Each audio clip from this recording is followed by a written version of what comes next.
Well, hello everybody. It is me, Pacific.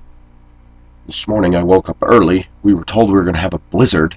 I looked outside and there's not one snowflake on the ground. This happens in Colorado. They forecast this big storm. Nothing happens. And then you wake up one morning when there was no forecast for a storm and there's 3 feet of snow on the ground. I even put 4 bags of Quikrete in the back of my truck over the axle just in case we got 8 inches of snow just so I could get out of the driveway. Oh well, better to be prepared than caught with your pants down. I want to talk about a couple things today, viewers. My main focus today was Christians. So for you people that are not into faith and into God and all that, you can check out if you want or hang around. You might like what I have to say. As you know, I consider myself a Christian. I am not perfect. I put that caveat out there because I still got some growing to do in my own personal life. However, the tenets that I do hold strongly to is that I try to be kind to people, I try to obey the law, and I try to do my job honestly and treat people right and don't deceive them, trick them, steal from them, or anything. I find that most people today can't even do that. So, whether they're Christians or not, I want to deal with an issue that has come up all the years that I become a Christian. I became a converted to Christianity in 1985. I went through my ups and downs, but I noticed something attending churches. We're going to talk about judging in a minute, but I have been told all the time that Christians are judgmental. And to a degree that is true. But people who are not Christians are judgmental. In fact, let me define something. I have not met one man or one woman that doesn't judge. To judge is to make a judgment about something, a statement, to say, that guy's not doing right, you just judged. That guy just ran a red light, you just judged. That guy's too overweight, you just judged. So, let's get into the next question, because I'm tired of people saying, somebody left a comment this morning, I am glad that I don't judge anybody. You know, that statement is so loaded. I wrote the guy back and I said, I highly doubt that. You're judging the fact that I'm judging. You cannot get around judging, folks. When Jesus talked in Matthew about removing the beam from your eye, he was talking about a principle that was directed at the religious leaders who thought they were so spiritual and so close to God. He says, you're not able to judge. You have no authority to do so because you're not even in the right place to begin with. They didn't even know who Jesus was. They didn't even know who God was in their midst. And they were being so self-righteous and religious, and Jesus told them over and over, called them whitewashed sepulchres, he cleaned the inside of the cup, the outside of the cup, but not the inside. He called them hypocrites over and over. He never called the prostitute or the Samaritan woman a hypocrite, drunks hypocrites. He called the religious leaders hypocrites. His harshest words were for religious leaders. And for those of you that have never read the Bible, read in the book of Matthew. You'll get a nice glimpse of who Jesus was hardest on. God doesn't like sin, and he makes an invitation to all sinners to put their faith and trust in him. The religious leaders are running around putting rules on people that they themselves wouldn't even follow. Their own hearts were wicked and ugly and filthy, and they never looked within. They were just projecting out. You guys aren't quite as elite as we are. And let me tell you, folks, it goes on in American churches all the time, whether it's New England or the Deep South or out West. How many of you gone to church and felt like you weren't welcome, weren't greeted? But those same people are up there with their hands up. They pray the most eloquent prayers, and they're doing all this busy work in the church. Religion does that to people. I'm going to define religion as man's attempt to think he can get to God on his own way. Religion is becoming insincere, plastic, and doing the pious thing, but not letting this right here be changed. And that is what Jesus is after, the changing of the heart. This week, and I'm going to be very, very ruthless here. So ladies, bear with me. I'm making a point. There's a woman at work. She is not kind. She's very stuck up. She runs the sound system at her church. The reason I know that is she's broadcast that. She butts into people's conversations. I was talking to another individual about my living in Hong Kong, and she comes over, "Oh, what were you doing in Hong Kong? Were you doing missions work?" I said, "No, ma'am, I just went for personal adventure." "Well, I went to South America. I went and did missions work, and it was just great, and we just tell people about Jesus Christ." And she's going on and on and on, and I'm like, wow. "Yeah, I run the sound system at my church."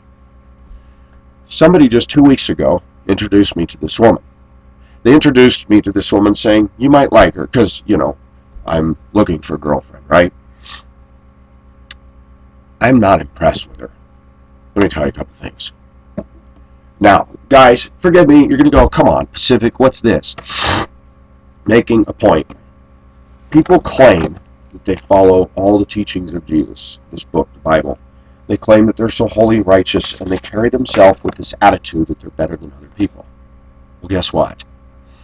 This woman always wears a shirt with the V all the way down just below her breasts.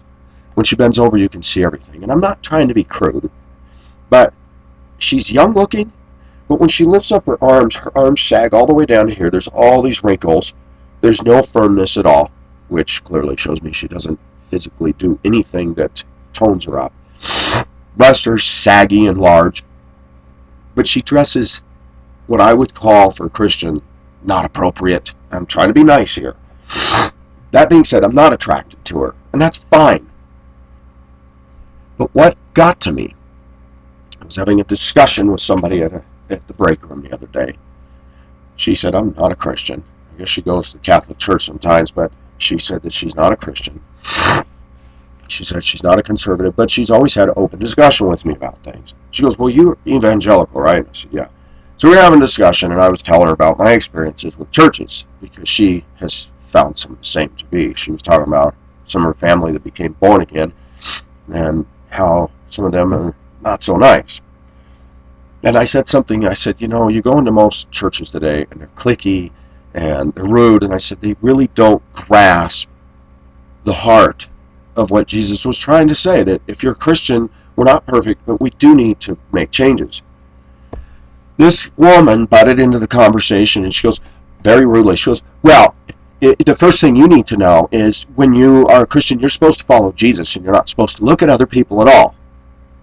Let me just stop right there. First of all, that offended me because she wasn't welcome to the conversation. Two, it was condescending and put down. Excuse me. And you know what? That is not the first time I've heard somebody blurt that kind of stuff out. And here's why. In American cultural Christianity, we have moved away from dealing with the sin in our camp, dealing with ourselves, and we project that we're supposed to be so spiritual and so in tune to God that we don't pay attention to anything around us. In other words, when you come to church, Americans, stick your head in the sand, check your brains at the door, don't question anything. Let's take that apart. What is that saying? I'm a poop. Don't judge me. Don't talk about my sins. I follow God, and that's all that matters. You know what? False piety is disgusting in the eyes of God. Everything I read in the epistles, for those that don't know what an epistle is, they were written by Paul mostly. There were the little books like Ephesians and Colossians and Philippians, and all through those books, be gentle, be kind, exhort one another, hold each other accountable. There's all these conjunctions for another, have love for one another, show hospitality to one. It's all about people, little about God. What I'm saying is that when we get right with God through Christ, we are supposed to work on changing all of us, and Christians are supposed to help each other do that. I responded to the woman very quickly, and I said, that is an excuse for people not to deal with the sin in their midst, and I'm tired of it. I have tried to look at God only, but it's about people and God, and that's a lame duck excuse for Christians avoiding the fact that they are rude, unkind, and uncouth, and not showing Christ at all. Her response to that was to ignore me, continue talking to herself, and tune out. This is a woman who never waves at any of us other drivers, never says hello to any of us. She She comes in selling $40 Bronco t-shirts, and she wants to sell all her stuff. And what started all this, anyway, was the woman I was talking to before she even came. The woman came and slapped her stuff down and just butted in and says, yeah, I got to go on my route now, and I got to sell this. And my friend was just kind of looking at her like, oh, okay. Not, hello, how are you? Nothing like that.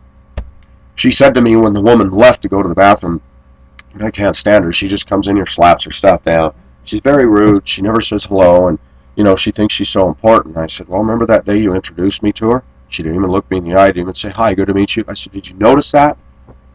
I said, but she goes to church. She runs the sound system. She's involved in missions. She goes, yes, I caught that. What does this have to do with my viewers that are atheists and not of faith?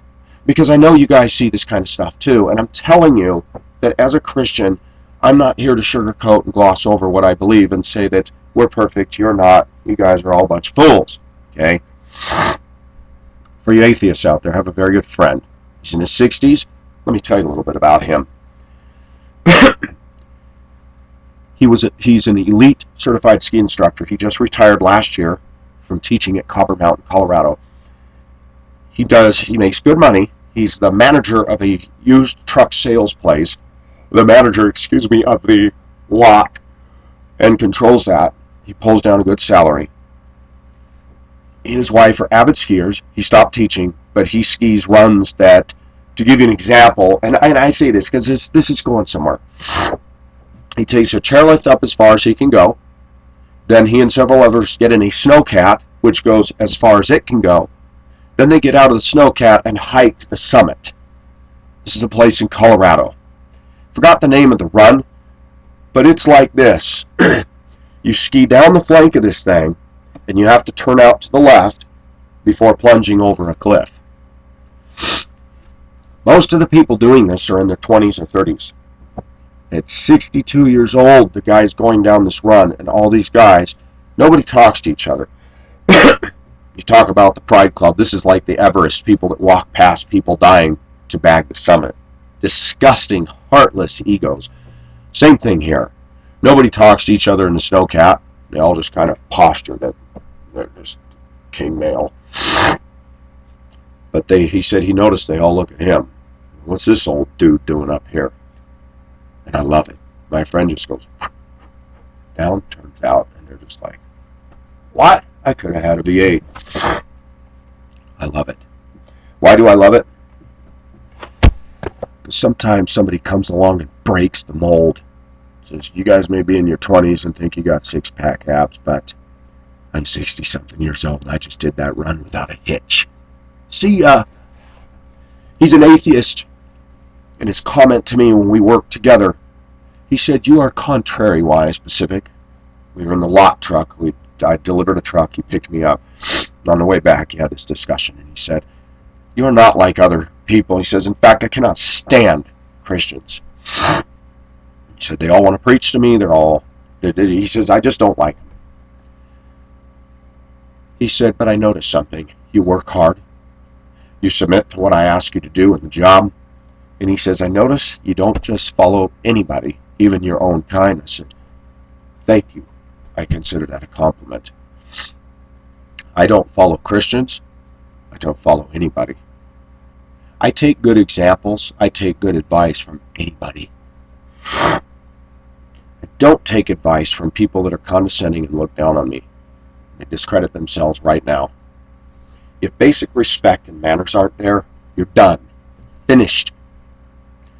I have friends that disagree with me. I have viewers that are Muslim. Let me tell you about my feelings about Islam. When 9/11 happened in this country, I was appalled and disgusted and angry. I had a good friend out of Indonesia. She got married. She was actually interested in me, and I did not choose her because of her Muslim faith. She was a sweet, sweet woman. And the reason I say that, viewers, I was shocked. She is nicer than most Christian women. She wrote me the warmest emails. She was not interested in getting to my country. She wanted me to come to hers. My first thought is, me living in Indonesia with a Muslim? Come on, are you out of your mind? The Bible tells me not to be unequally yoked. What that means is that I am not supposed to marry somebody who's not of the faith. Now, that may sound really self-righteous. I've dated people who are not Christians. I dated a woman this summer. There were problems apart from that, but there were problems because of that. You do need to marry somebody who has similar foundational viewpoints as you do, whether you believe or not, because there are problems if you don't. Forgive me, guys. It's that time of the year again, and one cold after another. What bothers me? This woman was so sweet, so transparent, so honest to me. It was only an online, but she would call also on the phone. She sent me some stuff from Indonesia, and I sent her some stuff from America. She sent me a rupiah and money and stuff like that, just souvenirs. Contrast that with the girl I got involved with that was Filipina. And yes, I've commented highly about the Filipinas, but I got involved with one that took me to Hong Kong in 2008. Rude, demanding, not kind. People that met her said, boy, she is just harsh. So rude. I was wrapped up in her for 4 years. I'm sorry to say, viewers, I loved her.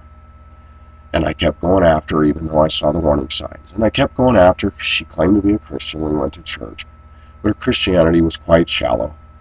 She didn't know how to treat a guy. And I'll tell you what, I went off the wagon then. I left the wagon, sowed some oats in Hong Kong, and I was so devastated by all this because I grew up kind of naive myself. I believe women were kind of better than us. And yet, all I do is look back on my domineering, abusive mother, the daughter that she had that never bonded with me and was rude and put down to me all the time, and then would ask my sister and I, would draw us out saying, wasn't mother horrible to you guys? And the minute we would trust her and open up, she'd run back to mother and say, do you know what Pacific and his sister say? I have seen abuse by females all my life. I have a message for you women. Get over the crap you've been through. I have been kicked in the shins all my life by women, but I don't go on a vendetta against females. Somebody said, you really got it in for white women. I do now. I've seen enough. I want to share something with you viewers. There was a Christian woman just the last few weeks that sent me an email that told me at lunch just last Sunday, I really like you. I want to be your girlfriend. Well, then go for it. She was my age, cute, long black hair, very petite, sweet. But throughout those 3 weeks, it was back and forth. She wanted to consult the leadership about getting permission to date me. And I said, you know what? You're 46 years old. You don't need their permission. She's the secretary at the church. Why do I say this? I've tried to get involved with Christian women. I find that they have so many mental hang-ups. And it goes like this. I want to make sure it's the will of God. I want to make sure I need to pray about it. I need to think about it. So I pull back and go, okay, make your decision. Then she calls. Hey, what are you doing today? What are you doing today? All right, want to go out to lunch? Yeah. And then she leans across the table, grabs my hands, and says, I really like you. I want you Pacific. Well, then let's go out. Well, but I don't know if I really like the whole thing of girlfriend, boyfriend. Well, then let's just be friends. Well, but I want more than that. Last night, she called me and told me she talked to all her lady friends. Ladies, listen up. She also admitted to me she had tendencies towards females. Red flag number 1, I just went through that with a girl this summer. A girl who confessed to having lesbian tendencies, and guess what? Told me that a man can't reach her physically, and that she's turned on by the idea of being with another woman. She ended that relationship because she wanted to pursue that, among other things. Now, that being said, this other woman, when she admitted to me these, I thought, oh, man, Pacific, you gotta get away from these girls. She's so pretty, too. She had talked to her woman friends the last 2 days. Sunday we went to lunch, had a great time. She told me she wanted me to grab my hand. We prayed together, all this stuff. I really want to be your girlfriend. Called me last night to tell me that her woman said, you have too many issues with the past with your father. You have too many issues with previous men in your lives. You shouldn't date anybody until you get well and whole. Okay, hold on, viewers. And I said, well, that's good advice. The problem is women get together in this culture. They do it to men all the time. You got too many problems you need to work through. You're not ready. Women, tell me, when is somebody ready? Because every day I go out into society and I don't see people ready at all. Yes, I keep beating on the driving drum. I see the way people drive. That's telling. Not very positive there. I see all kinds of problems. I see all of us as quite dysfunctional in one way or the other. When are we ready for anything? What I say with dating is be transparent, male and female, to each other, and if the party's willing to get involved with you, deal with the problems as they come. Help each other get through them. My gosh, if I wait until I'm perfectly ready, I will never have a girlfriend. Shoot, man, I got problems. Are they the kind that would destroy a relationship? I don't really think so. I don't live as a victim of what I've been through. My mother was garbage to me. There's no question about it. But I don't let that dictate who I am today. Her opinion of me is null and void. She has discredited herself long ago. She's still living and going like this to everybody about how terrible of a kid Pacific was. Let's see, Mom, maybe it was because you were a chain smoker, had the windows of the car rolled up, and I'd say, Mom, could you please roll down the window? Oh, you're so intolerant! Oh, yeah, that's what I got. I had a catch on my door until I was 10 years old in Torrance, California. Ask the neighbors. Ask my family. They all know. Why? She did it to my little sister, too, who's adopted and Mexican. We were locked into our room, forcing us to urinate in our room, or if my sister didn't like her food, that mother opened the door, shoved in, locked the door. She just spooned it under the bed, and after something started to stink after months and the carpet molded, only then did they find out about it. Yeah, my sister and I grew up quite troubled. My mother was not demonstrative, was not loving, was obsessed with the perfect clean house and antiques, and was a strict domineering woman who had no idea that little boys are hyper and full of energy, and her approach to do that was get me on Ritalin and think there's something wrong with me. I was married to an ex-wife who was the same way. When I stood up and told her, hey, ma'am, that's not right, she told everybody I was verbally abusive because I raised my voice. That's what white women are doing in our culture, man. A man stands up, turns around and says, hey, I'm not putting up with this. Bleep. And the woman goes, oh, he's abusive. It is disgusting, ladies. And it is wrong. It is a bludgeon that you guys are using against us. It is disgusting. Women, I'm going to tell you something. If you're doing something wrong and you think that we're not supposed to give feedback, I don't know where that comes from, but it sure don't come from the Bible, you Christian ladies. And for the rest of you all, it seems to me that women are erecting their own little standard whereby all men are automatically guilty, but women walk around smelling like a rose. There's a woman watching my videos who claims to be a believer, loves her husband, and has said, I like your videos because you deal with this stuff. She's been polite, she's been nice, and I'm not just extolling her because she agrees with me, but she's objective enough to take some criticism. That's all I'm asking, ladies. I'm not on a vendetta to bash you, but I'll tell you what, you women are doing stuff today, and I wish this video would go viral, so if anybody wants to help me do that, do it. It's so funny. The stuff that gets the most hits is garbage on YouTube. Just garbage. Sitting on the toilet got what? 50 million views or something, and how many remakes? I even made a remake. Nobody in this country, as a rule, the majority, not nobody, the majority of the people don't want to deal with truth. They don't want to look inward and deal with the problem, and somebody else told me that. This viewer also said that they want to strip us of our Second Amendment right, the whole gun control issue. Now that's going to make the Congress. Little kids are dead, so we're going to emotionally ride in and hijack this. Americans, you better wake up. Your rights are being taken away off emotional euphoria. A bunch of little kids got shot, which is horrible. I look at the kids on my bus, and that bothers me. When I see little girls get on, hi, bus driver, their cute little hats and mittens, I care about those kids. Somebody's shooting little kids. I'm just glad he ended his life. That's all I can say. It's sad, okay? But what bothers me, I'm saying I'm glad the shooter ended his life. don't have to waste time and trial of figuring all this out, though the pundits are still pontificating. I'm getting onto something, and I'm back to Christians. Stop saying we're supposed to be so pious and look at God and not look at others.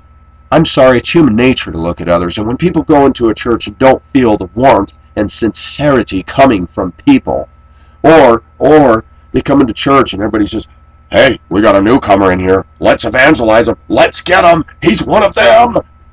Quick, Batman, secure the doors, grab a gospel tract and ram it down his throat, tie him up, get him, secure him. Okay. When we are going to start looking at people as people and caring about them without a stupid agenda, we might be able to convert them. I'm tired of churchianity in America looking at people the way a used car salesman or a dealership looks at them. Oh, somebody's on the lot! Somebody's on the lot! And the salesman descend like flies. Hi, can I help you today? Is there anything we can show you today? No, I'm just looking. Okay, they're gone. Jehovah's Witnesses do this all the time. Got a group of Jehovah's Witnesses at work. They pounced on me right away. They overheard me talking to somebody else, private conversation, talking about my viewpoints.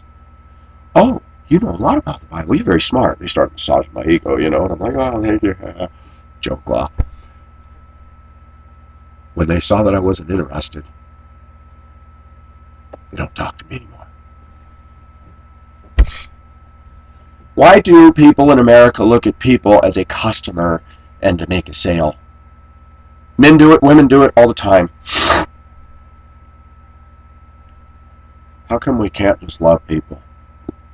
How come we can't just be attracted to a beautiful woman and find her personality nice and just be friends? How come we can't just get past all this crapola? We are so segmented in our society. But I have found trying to date Christian women has been a complete thumbs down bummer. And I know people will disagree with me, and that's fine. Maybe your experiences were different. That's allowed. But back to judging. Viewers, quit telling me I'm judging. Duh! Quit telling me all I do is complain and put down. I'm a realist. I also praise things too, if you listen. But most people hear something they don't want to hear. Oh, you're judgmental. And then they tell me, you're so judgmental, you idiot, you loser. Judging? Did they just judge me? They just called me a name. Unbelievable. The hypocrisy of people is funny. It's entertaining. I do judge. But I also judge myself, and I fall far short. I struggle with morality, folks. Morality meaning, waiting for marriage before you consummate it. Okay? I've made love with some women in my life. Why am I saying that? Because I'm letting you know I'm human. I'm not saying that this book condones that behavior. It doesn't. But the difference is I don't turn around and say, well, that's not what it means. I'm trying to get there. That's the reason that I am a Christian. I didn't become a Christian because I'm so got it together. I became a Christian because I needed forgiveness for my sins. I needed peace with God. I needed to know who I was and who He was. That's it. He's still working on me. But I don't agree with phony baloney amongst Christians. I don't agree with the woman that butted into our conversation. She is very rude to people.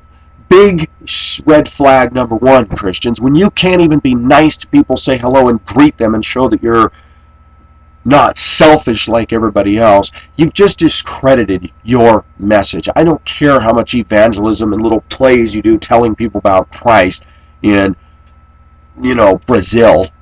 Big deal. I find a lot of Christians thinking they're very important because they're doing all this stuff for God, and then you look at the way they treat other people, and they fail to realize that anything they do for God is nullified by their daily treatment of others.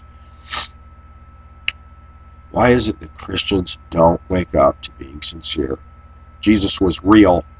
Jesus dealt with people where they were at. He didn't condone sin, but He also didn't play games with them. His harshest words were for the religious people. Start looking in the Gospels and you will see that over and over. I want Christians that are real. I don't want them looking at me. You know, I had a guy walk right up to me. He worked here in the 90s, still works here now. How have you been? How's your life? First question, are you still following Jesus, Pacific? Right in front of everybody. I admit, I was embarrassed. I'm not ashamed of the name of Jesus, but it's like, dude. I don't want people to see me as some religious whack job, that's why. I want them to see me as a human being with feelings, emotions, fears, concerns, and anxieties, trying to work, trying to survive like everybody else. Do I believe in the one true God? Yes. Do I believe that my views are intact and I'm comfortable with them? Yes. Do I believe an atheist can teach me something? I do, and they have. My friend, who is an atheist, has taught me a lot about simple wisdom. I can learn from anybody. Just because somebody isn't a Christian doesn't mean they don't have any truth in them. There are people who teach me how to live and people who teach me how not to live. That woman that was offensive with her comment at work today, I don't envy her. There is nothing in her life that would draw me closer to God, or to her lifestyle.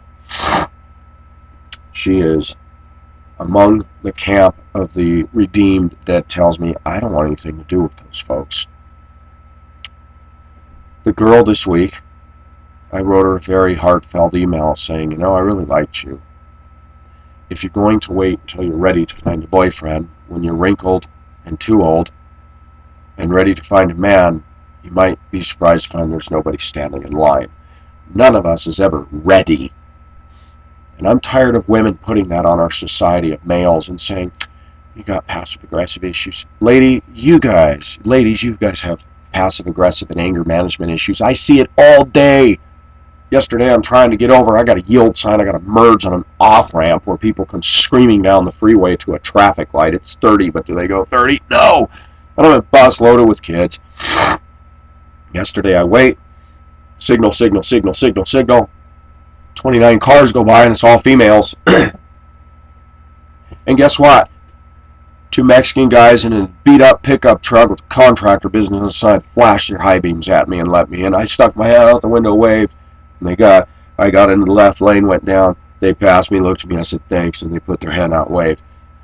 Male bashing. It's the males that let me in, folks, not the females. Interesting. Women in Christianity, women in non-Christianity need to look at themselves. You're not goddesses, you're not divas, and you're not perfect, and you need to stop knocking on us males' doors and putting us down. We're tired of it. We're sick of it. Churches, stop telling everybody they need to only look at Jesus and not look at man, because that's the wrong focus. That's called spiritual BS. And what does that mean? We need to deal with the sin in our camp, and pastors, you need to start confronting your congregations and telling them that this is not acceptable. Ignoring it and playing into the hands of your little cliquey group is the very opposite of the gospel. We're supposed to reach out to people, and we're supposed to look at somebody and say, hey, you know what? That's not right. Because I was in the workplace, I bit my tongue with this woman, because women today, you say something that offends them, they'll run right back to management, and then you get a harassment report. I don't want that. Any other setting, I would have said, lady, are you real? Did you hear what I said? The very thing I was talking about also pertained to you, because I watched the way you treat us, and you're not nice. You say that Jesus is your life, but I don't see any change in your manner of dress. In the fact that you're at an age now where things aren't looking so good, you might want to cover it up and look a little more classy. And you might want to be sincere and kind. Why would anybody want to follow your Jesus when you're acting like a jerk? When you think you're way up here and everybody's down here, and then you tell everybody, you're supposed to look at Jesus, not other people. That works for you, doesn't it? You don't want anybody looking at you too close, because they might see some big flaws. I'm not expecting perfection, Christians or other people, People that are not Christians will understand exactly what I'm saying because they've gone to church and they've seen this and they're disgusted with it. Christians, you've turned a lot of people from going to church and even trying to get interested in things of faith and God because of your behavior. They're not expecting perfection either, but when you can't even be kind, genuine, and real and actually care about them beyond trying to proselytize them, the world gets the message. And that's why so many people in America say, I don't even want to go into a church. I don't even want to go into a church. I do it every Sunday, and I put myself, subject myself through torture. The reason I go is I listen to the message, and I have to tune out a lot of stuff. I try to find those people that are sincere, but they're getting harder and harder to find. We got a lot of religious people in America, but we don't have a lot of relational people in America, unless you're part of their little clique. Jesus came to destroy that whole clique mentality. He said there is neither male nor female, Jew or Gentile, rich or poor, but you are all in Christ, meaning those people of faith. The Apostle Paul in 1st and 2nd Corinthians dealt with all this mentality. The Lord's Supper, some were coming and eating and getting drunk in church. Can you believe that? I see this at work. We have different tables of different groups of people that hang out, drivers. And there's cliques in there. And this table comes in and brings this full-blown party. They sing and get loud and have their little food while everybody else over here is left out. The church is not supposed to be like that. People should be able to walk into a church and feel like, you know what? I don't always agree with this stuff, but you know what? I feel good in here. These people are real. Love melts hard hearts. I have found it to be true with me. When somebody actually reaches out to me and cares, my resistance goes down. When I go in church, I feel like I gotta have my moat pulled up and my castles intact. It's the last place that should be. This is Pacific sharing is genuine thoughts on being real. I hope you guys get something out of this. Thank you, viewers, and have a great day. Bye-bye.